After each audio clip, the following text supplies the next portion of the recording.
Hi everyone, Jacqueline here. So today we're going to start some Delphinium seeds out here, and I'm going to show you the status of the ones I started last year out here that were direct sow, and then I'm going to show you my original ones in the back and how they're doing, because we did add a little bit more seed and clean them up really good last fall, and I did do some cleanup again this spring. So I'm going to show you those.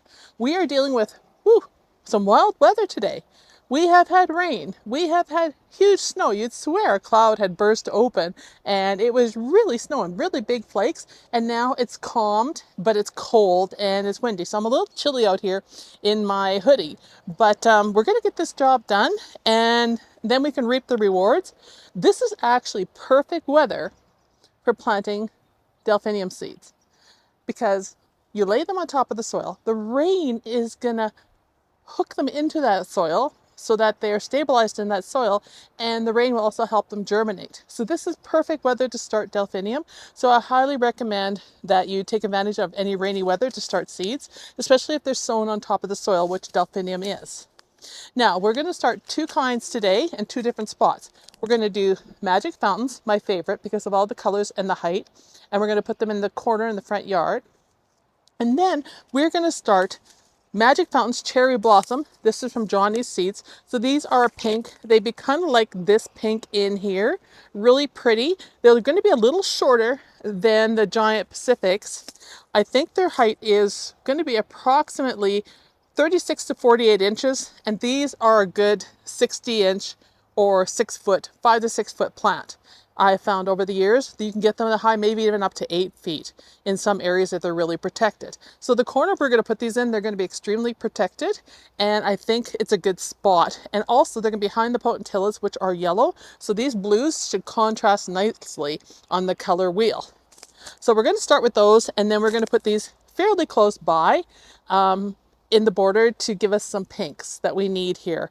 And this is such a nice rosy, mallow colored pink. It should be gorgeous. So let's get at this before I get soaked because it's starting to rain again. So this is the corner that we're putting the giant Pacific in, the blue ones. We're putting them in this corner, all in here. And we're just going to go right across. So what I'm going to do is I'm going to cultivate up the soil and then drop the seed. And I need to do it soon because the wind is also picking up.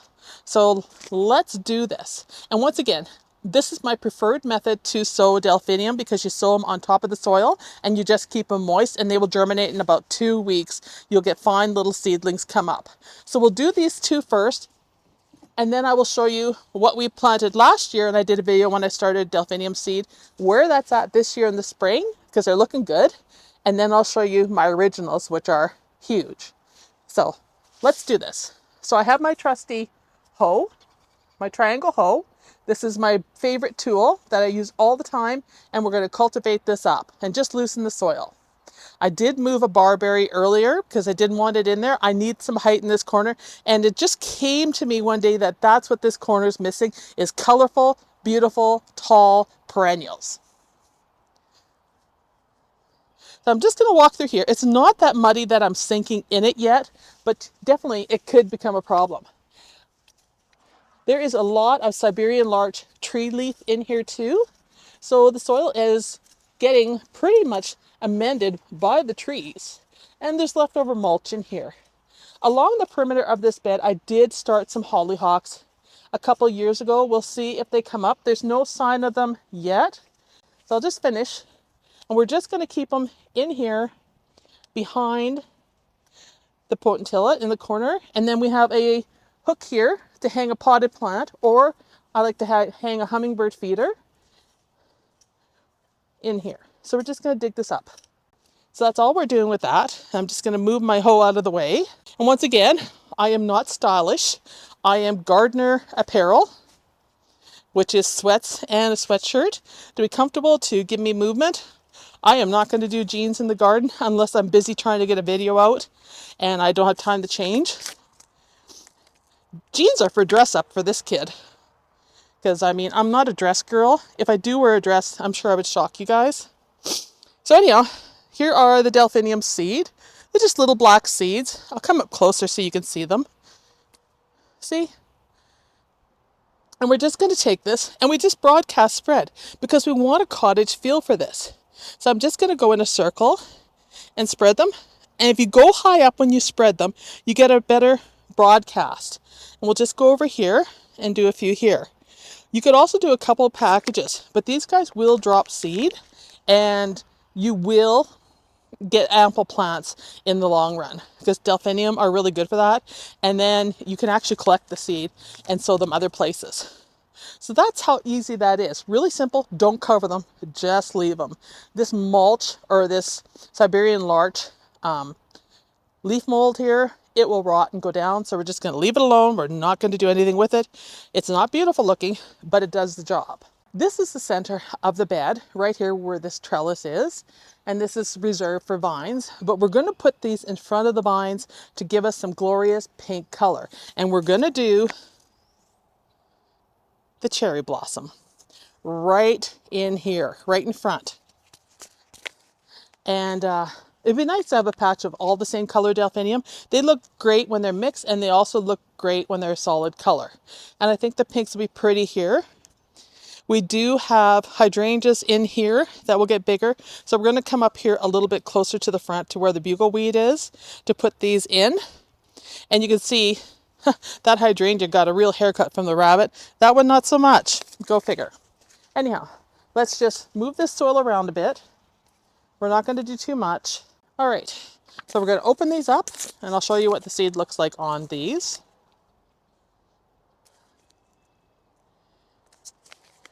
My hands are kind of cold. It's about +4 Celsius right now, maybe 5. All right, you can see the seed. There it is. And we're just going to do what we did before. We're just going to broadcast them on top here and a little bit further around, just kind of in a circle, and leave them. I think I missed one in there. Johnny Seeds has a really good variety of delphiniums and different plants, so I do order the odd one from there. They are an American company, so I do pay the duty and everything, the exchange on it, but you know what? For rare seeds, if they're reliable and come back, and his rate of germination is really good, they're worth it. All right, let's go look at the ones that are in existence right now, the 1-year plants, and then I'll show you the multi-year plants that are gorgeous. So here are the 1-year delphinium. I started them last spring. We have multiple sprouts on them now. You can see here, lots coming up, and I'll give you a close-up of what these look like. But first we're going to fertilize. So you could use a granular fertilizer on them. Delphinium in their first few years are one of the perennials I will fertilize to get big, giant plants fast. Granular fertilizers work really good, and all-purpose fertilizer for flowers is good. I have here Miracle Grow plant food. This is a water soluble, so you can also give them a drink with the water soluble. Remember to feed them at the roots, not on the leaves, because they are prone to mildew. But all I'm going to do, because I don't have my granular, is I'm just going to take a scoop of this fertilizer right here, and I'm going to sprinkle it on the plants. I'm just going to walk around and just sprinkle it like in front of them and beside them, not on the leaves because I don't want to burn them. So I'll show you what I'm doing here. And hopefully I don't sink in the mud too bad. And just come through here and just sprinkle on the outside, just like that, so that you aren't touching the plants, just in front of them and behind them. And around the edges of them. Maybe you could put a little bit in between. It's getting a little windy, so I'm not going to go too hard. And you will see that will make a huge difference in their growth, and you will have bigger blooms sooner than later. But granular would work even easier than this, but definitely you can give them a feeding of water soluble. And if I'm going to use fertilizer on perennials, it's going to be the water soluble rather than granular. Save the granular, the good stuff, for the shrubs. All right, now let's look at these closely. This is what 1-year delphinium Pacific Giants look like. You can see we have some red shoots coming up there, lots of green. This is 1 year. Look at how they're spreading out. This was just broadcast seed on top of soil. They are getting good leaf mulch in here. You can see how they come up here with the red shoots, and they're looking good. So that's 1 year. And they look fabulous, and that fertilizer will speed up their growth and they'll be even better. Now let me show you some that have been around for a really, really long time. Here are my pride and joy delphinium. They rise early, and with this being an early spring, they are enjoying it so much. So you can see here that they seem to do better away from the corner. I am going to put one right here in the corner to cover this spot, but these get so big, they're going to fill it in anyhow. These end up being taller than my deck. So you're looking at 5, 6 feet, maybe even higher. Some of them are even 8 feet. But you got a mix of blues, purples, pinks, whites in here, all shades of blues and purples, lavenders. They're just gorgeous in here. So you can see they are loving the rain, and they're getting a lot of the needles from the spruce trees dropping in there. It doesn't cause any harm except for when I dig in it with my hands. And they are just really, really happy and really full. And they do sell seed, but I do help them out here and there where there are gaps. But when these fill in, there's going to be no gaps in this bed at all. Here is the new one. This is a dwarf one that we planted last year, and it is a pink. We'll see how it does. I'm curious to see what kind of growth we get. I'm definitely going to collect seed on it. And you can see some of them are coming up a little darker because we have had frost, but Delphinium can take it. They're tough. They're a zone 2 perennial, and they will thrive in pretty much any climate as long as they get enough moisture. If they get too much moisture though on the leaves, like they like the soil most, but if they get too much moisture on the leaves, you will get mildew. But it's spring, it's dry, it isn't going to hurt it right now. And you can see here are the rest of them at the end of the bed. So there are lots in here, and you can see there's some new ones coming up from seed. I have put a lot of seed in here over time. Probably some of it washed underneath the deck, but for the most part, I am thrilled with these. They do need to be staked if they're in a windy area. If we get heavy winds here, I do have to stake them. They will fall over because they get so heavy with blooms and they're so tall. So you could put your stakes in now to protect them or put them in later. I'm going to come through and devise a system that I can leave here permanently so I don't have to keep staking them every year and attach it somehow to the deck. But you can see how they're looking all along there, and they're just amazing. So these have been here, I would say, upwards of 10 years for some of the larger ones. And some of them are 1 years, and the rest are 4, 5, 6 years in here. So I just keep adding to them. So that's it for Delphinium. You will see these again later on when they're in bloom. I will show you what they're like, and hopefully we don't get any adverse weather that will snap them all before I get a video shot showing their beauty and their glory. You can look at some of my other videos on Delphinium. I've done a few, and see what kind of blooms that I get. So I hope you enjoyed this video. I hope you learned something about Delphinium. They aren't a difficult plant to grow as long as you sow them on top of the soil. They are perfect for the cottage garden. They are the most beautiful shades of blues. Nothing really rivals these. You know, Delphinium, larkspur, any shape, any size, they're gorgeous, but the Delphinium come back for me year after year for multiple years. I never have to worry about them coming back. And they do get packed with snow in the winter. Water them from the bottom. Don't do overhead watering, and fertilize from the bottom to prevent powdery mildew, and they will reward you with gorgeous blooms. When they're done blooming, cut them back hard, right to the ground.